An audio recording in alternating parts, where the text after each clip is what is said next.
Perempuan, makhluk dengan 1000 peran. Perempuan sebagai ujung tombak dari peradaban yang menentukan karakter dari sebuah bangsa. Namun, kehormatannya ditikam seolah tak berharga. Hingga saat ini, Indonesia masih belum mampu untuk melindungi harkat dan martabat perempuan secara sepenuhnya. Isu-isu kekerasan terhadap perempuan, mulai dari kekerasan seksual, human trafficking, pencabulan, serta pelecehan seksual masih marak terjadi di Indonesia. Islam sendiri sangat memuliakan perempuan. Sejak 14 abad silam, Al-Quran dan As-Sunnah telah mengatur posisi perempuan pada kehormatannya yang mulia dan tidak sepatutnya untuk dilecehkan. 10 tahun terakhir, jumlah pelaporan dari kekerasan terhadap perempuan cenderung meningkat setiap tahunnya. Dilansir dari data Komisi Nasional Anti Kekerasan Terhadap Perempuan, pada tahun 2019, korban kekerasan terhadap perempuan mencapai angka 431.471 kasus yang terjadi di Indonesia. Dan dalam kurun waktu 12 tahun, hal ini kian meningkat hingga mencapai 792% atau 8 kali lipat dari tahun-tahun sebelumnya. Dan Jakarta masuk ke dalam kota kedua tertinggi dari kasus kekerasan seksual di Indonesia. Maraknya kekerasan seksual tersebut jelas menjadi ancaman bagi masyarakat Indonesia. Islam sendiri sangat memuliakan perempuan dengan melarang keras segala tindakan yang dapat menjerumuskan umatnya kepada zina, yang diartikan sebagai tindakan persetubuhan antara laki-laki dengan perempuan tanpa ikatan perkawinan.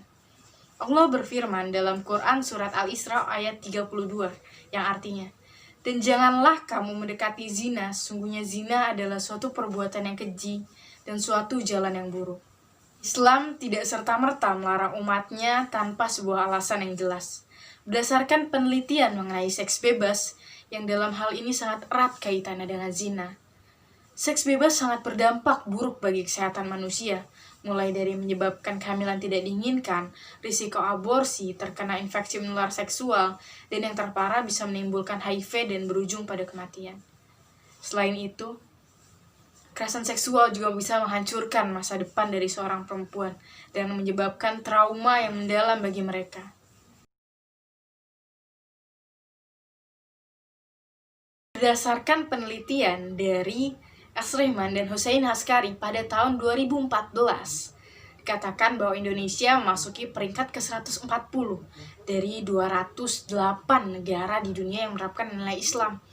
Hal ini justru berbanding terbalik dengan negara-negara minoritas muslim yang malah menempati peringkat 10 teratas dalam hal penerapan nilai-nilai Islamnya.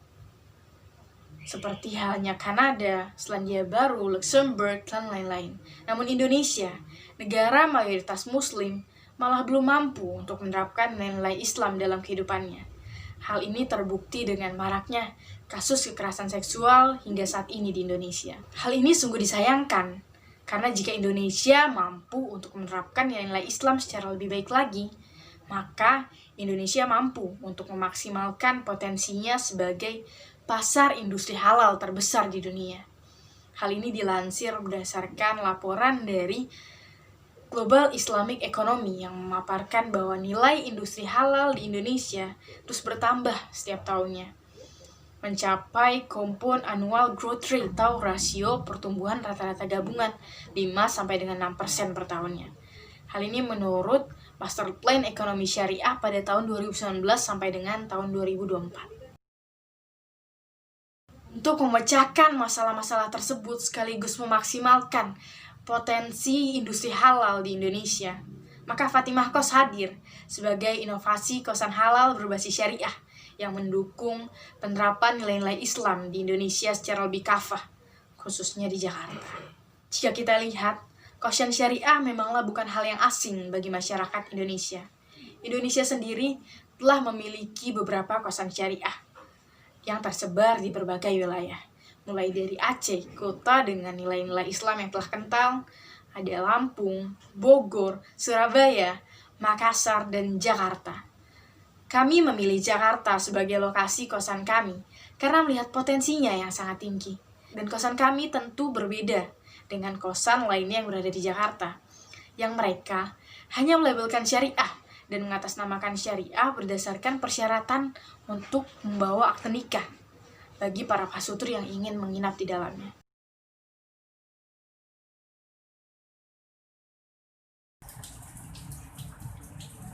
Berikut merupakan gambaran usaha Fatimah Kos, di mana nantinya kami akan menyewa sebuah rumah dengan luas bangunan 130 meter persegi dan luas tanah 80 meter persegi.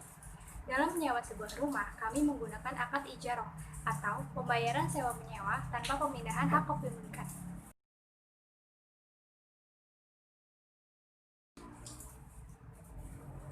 Berikut merupakan gambaran usaha Fatimah Kos yang terdiri dari lantai 2, di mana pada lantai 1 terdapat lahan parkir dan koperasi syariah yang terletak di bagian depan. Setelah pintu masuk, terdapat ruang tunggu dan sebelah kanan terdapat tangga untuk menuju lantai 2. Di lantai 2 terdapat lahan untuk menjemur pakaian dan musola yang dilengkapi dengan tempat berwudu untuk memudahkan penghuni Fatimah Kos dalam beribadah. Masing-masing lantai terdiri dari 5 unit kamar yang dilengkapi dengan fasilitas kamar mandi di dalamnya. Pembiayaan koperasi syariah Fatimah Kos menggunakan akad musyarakah atau sistem kerjasama antara penghuni Fatimah Kos dan koperasi syariah sebagai pemilik modal. Dalam akad ini terdapat nisbah atau bagi hasil yang disepakati bersama oleh penghuni Fatimah Kos dan koperasi syariah. Pembiayaan koperasi syariah Fatimah Kos juga menggunakan akad murabahah atau sistem jual beli di mana koperasi syariah sebagai penjual dan penghuni Fatimah Kos sebagai pembeli. Dalam akad ini, penetapan harga kepada penghuni Fatimah Kos ditentukan oleh harga barang ditambah keuntungan koperasi syariah. Besarnya keuntungan disepakati oleh koperasi syariah dan penghuni Fatimah Kos. Kegiatan operasional koperasi syariah melibatkan 3 unsur utama, yakni penghuni Fatimah Kos, koperasi syariah, dan masyarakat sekitar. Koperasi syariah menyediakan sembako untuk penghuni Fatimah Kos dan masyarakat sekitar. Kemudian, penghuni Fatimah Kos wajib membayar simpanan pokok dan simpanan wajib serta berbelanja di koperasi syariah. Kemudian, penghuni Fatimah Kos akan mendapatkan sisa hasil usaha yang diberikan oleh koperasi syariah. 4 keunggulan Fatimah Kos. Pertama, harga terjangkau hanya 800.000 per bulan jika dibandingkan dengan kos syariah lainnya. Berdasarkan survei, harga kos syariah lainnya berkisar antara 1 sampai 2 juta per bulan. Kedua, Fatimah Kos dilengkapi fasilitas yang lengkap, seperti musola dan alarm azan untuk mengingatkan waktu sholat kepada penghuni Fatimah Kos. 3. Fatimah Kos juga memiliki program unggulan. Program unggulan ini menjadi pembeda antara Fatimah Kos dengan kos lainnya. Program unggulan ini kami hadirkan untuk mempererat ukhuwah, seperti diadakannya kajian ekonomi syariah, tilawah Quran bersama, dan menerapkan budaya muslim seperti sholat awal waktu, setiap pagi duha, dan tilawah badah sholat. Keempat, lokasi Fatimah Kos dekat dengan pusat perbelanjaan, kampus, rumah makan, rumah sakit, dan jalan raya. Struktur organisasi Fatimah Kos, di mana saya, Muhammad Suwarjo, sebagai Direktur sekaligus Manajer Pemasaran Fatimah Kos, dan rekan-rekan saya yaitu Nada Trisandi sebagai Manajer Keuangan, dan Putri Indasari sebagai Manajer Produksi, dan kami juga memiliki 2 orang karyawan, yaitu karyawan Koperasi Rangkap Keamanan dan karyawan Kebersihan. 4 strategi yang akan menunjang pemasaran Fatimah Kos. Yang pertama, kami akan menyebarkan brosur secara langsung kepada mahasiswi-mahasiswi UNJ di waktu penerimaan dan pendaftaran ulang, yang mana di waktu inilah para mahasiswi-mahasiswi, khususnya yang rantauan, sedang mencari kos sebagai alternatif tempat tinggal mereka selama mereka berkuliah di Jakarta. Yang kedua, kami akan melakukan branding melalui lembaga dakwah kampus dan fakultas-fakultas yang ada di UNJ, agar pemasaran Fatimah Kos dapat dilakukan lebih masif kepada mahasiswi-mahasiswi UNJ. Dan dengan branding melalui lembaga dakwah, maka Fatimah Kos menjadi satu produk halal yang terpercaya menjunjung nilai-nilai Islam. Yang ketiga, kami akan melakukan pemasaran melalui Mamikos, aplikasi pencari kos nomor 1, agar menjaring lebih luas calon-calon konsumen Fatimah Kos dan mereka mengetahui informasi lengkap mengenai Fatimah Kos melalui berbagai sumber. Salah satunya yaitu aplikasi Mamikos, yang mana aplikasi ini juga biasa digunakan oleh masyarakat umum untuk mencari kos sewilayah Indonesia. Yang keempat, yang terakhir, yaitu tentunya kami juga akan melakukan pemasaran melalui media sosial seperti Facebook Fanpage dan Instagram, juga layanan WhatsApp dan website. Ini adalah tampilan media sosial Fatimah Kos, yaitu ada Facebook, WhatsApp, dan Instagram yang sudah kita buat, dan website yang nantinya akan kita buat dengan gambaran tampilan seperti yang terlihat di layar, yang mana nantinya media sosial ini akan memberikan informasi lengkap mengenai Fatimah Kos dari mulai harga, fasilitas, alamat, layanan booking, bahkan sampai testimoni konsumen Fatimah Kos nantinya, yang mana media sosial ini akan memudahkan calon-calon konsumen untuk mengetahui informasi lengkap Fatimah Kos.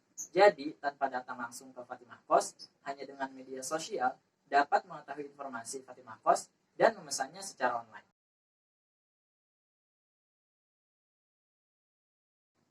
Pendapatan Fatimah Kos dibagi menjadi dua. Yang pertama, pendapatan sewa kos dengan akad ijaroh, yaitu dari 10 kamar yang tersedia dengan mematok harga Rp800.000 per bulannya, maka pendapatan dari sewa kos ini mencapai Rp96 juta. Lalu yang kedua yaitu pendapatan dari koperasi dengan menargetkan Rp3.600.000 per bulannya, maka per tahunnya mencapai Rp43.200.000. Jadi total pendapatan yaitu sebesar Rp139.200.000 per tahunnya. Dan bila dikurangi total biaya, maka laba yang didapat per tahunnya yaitu mencapai Rp39.424.000. Pendapatan koperasi ini dilakukan dengan akad musyarakah seperti yang sudah dijelaskan sebelumnya, dengan nisbah bagi hasil yaitu 70/30 antara pihak koperasi dan deposan. Dari laba yang ditargetkan mencapai Rp3.430.000, maka Rp2.400.000 adalah untuk kami sebagai pengelola koperasi dan Rp1.030.000 untuk deposan, yaitu mahasiswi-mahasiswi yang terdaftar sebagai anggota koperasi. Break even point atau titik impas Fatimah Kos, yaitu investasi modal awal, total pendapatan, dan total biaya sebesar sekian, yang mana ini merupakan perhitungan per tahunnya setelah dirata-ratakan selama 5 tahun pertama. Dari perhitungan BEP, yaitu investasi modal awal per total pendapatan dikurangi total biaya, maka break even point terjadi setelah 3 tahun 3 bulan. Nah, apa sih kata masyarakat tentang kos syariah? Berdasarkan kuesioner yang telah kita sebar kepada 100 responden, dan hasilnya 90% menyatakan bahwa tertarik dengan kos syariah dan hanya 10% yang tidak. Dan ini menunjukkan bahwa Fatimah Kos nantinya akan menjadi produk halal kos syariah yang sesuai dengan kebutuhan masyarakat dan akan menjadi satu peluang bisnis yang cukup menjanjikan apabila benar-benar realisasi nantinya.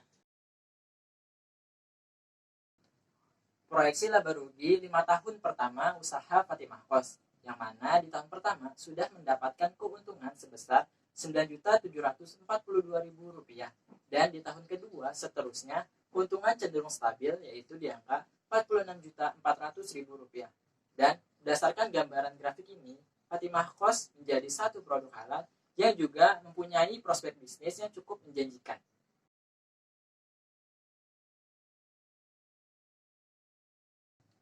Fatimah Kos bukan hanya sekadar kos dengan menawarkan konsep syariah, namun Fatimah Kos menjadi satu produk halal kos syariah yang juga mengedepankan nilai keamanan, kenyamanan, kebersihan, dengan fasilitas yang cukup lengkap dengan harga yang terjangkau. Kami sangat yakin bahwa Fatimah Kos akan menjadi satu produk halal yang juga akan mendukung program halal lifestyle dan akan memajukan perekonomian Indonesia, khususnya dari sektor ekonomi Islam.